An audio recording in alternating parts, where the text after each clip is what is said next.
মাঠের পরিবেশটা দেখো কত সুন্দর। এখানে ধান লাগাবে বলে চাষ করে জল দিয়েছে, আর বৃষ্টির জলও জমেছে। কত সুন্দর পরিবেশ, কি ভালো লাগে। এই জন্য বারে বারে এই গ্রামের বাড়িতে ছুটে আসি এইগুলো উপভোগ করার জন্য।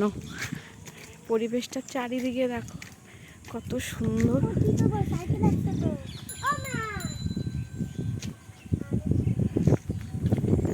আর কি সুন্দর হাওয়া,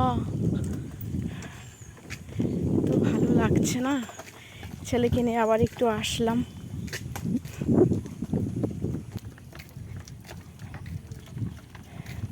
কি সুন্দর হাওয়া, চারিদিকের পরিবেশটা এত সুন্দর লাগে, এত স্নিগ্ধ, এত শান্ত, একটা ফুল পড়লেও আওয়াজ হবে।